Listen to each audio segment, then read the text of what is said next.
This is John Michael Grogan with Advancing Your World.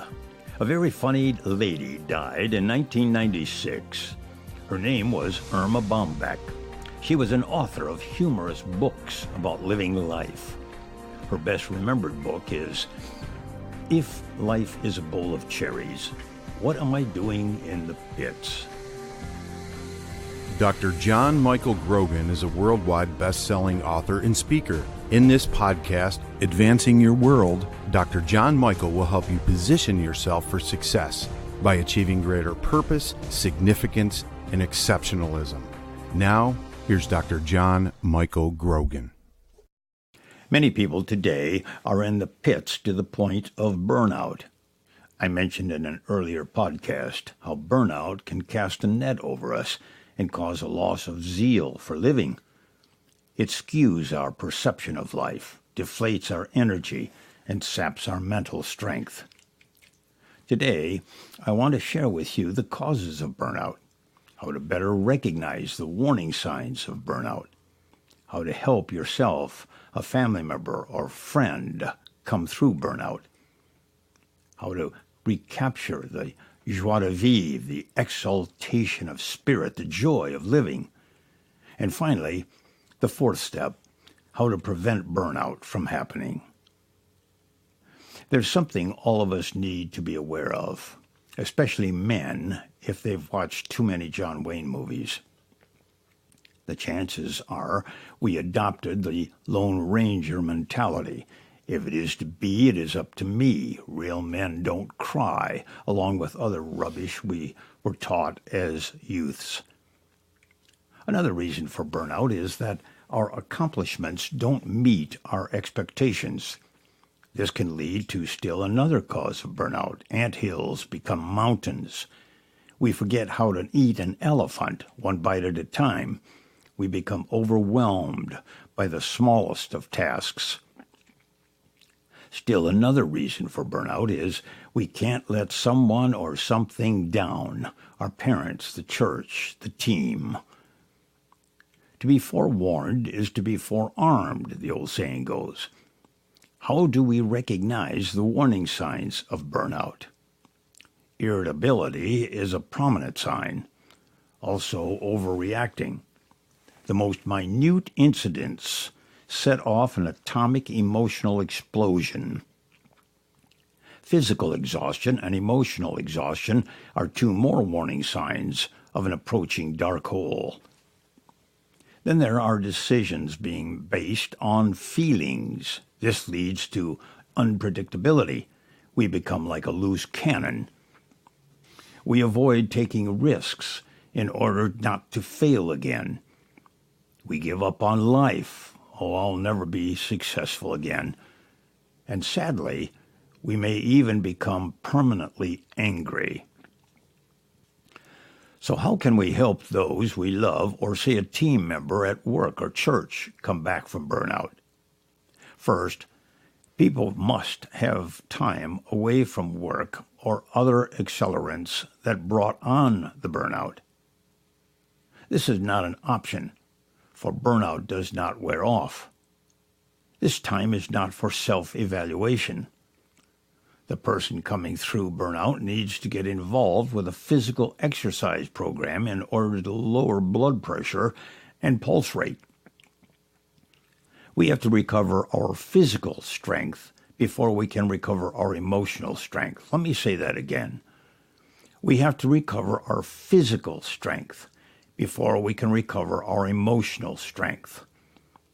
Upon returning to work, we need new responsibilities, not the same old ones that brought on the burnout in the first place. Picking up where we left off would be like playing Russian roulette with 5 loaded chambers.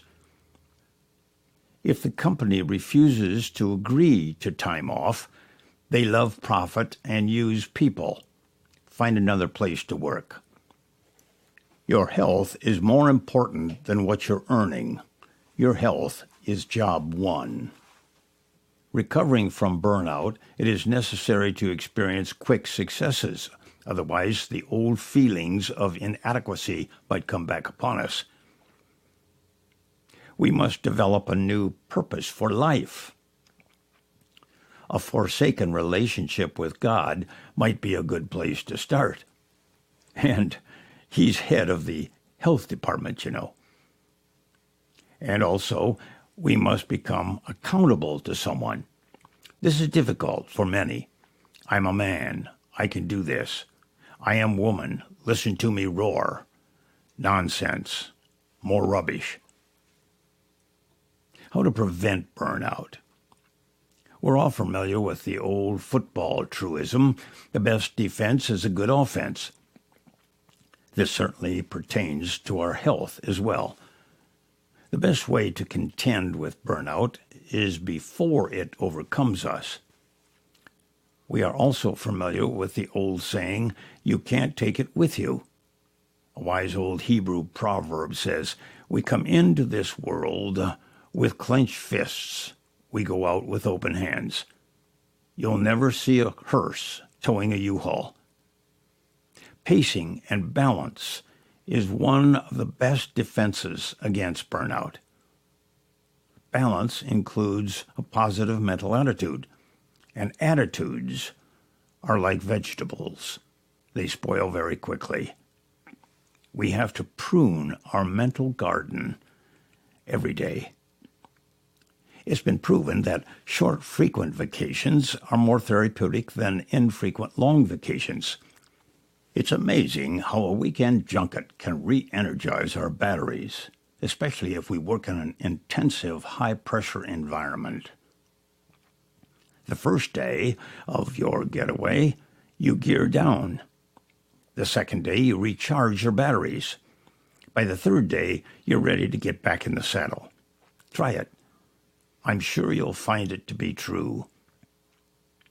Another way to recapture that old zeal you once felt is through a change of routine. A rut is a grave with the ends kicked out. A rut will kill you in slow doses. Many companies now offer their people the opportunity to work at home. After a chance to recover a bit, this is an excellent option if your company offers it. Another warning sign of approaching burnout is a lowering of energy. This could result in an effort to get by with the least amount of discredit. This could put your job in jeopardy. The brass could misread the onrush of burnout as slothfulness and can your butt. There are two more ways to avoid burnout.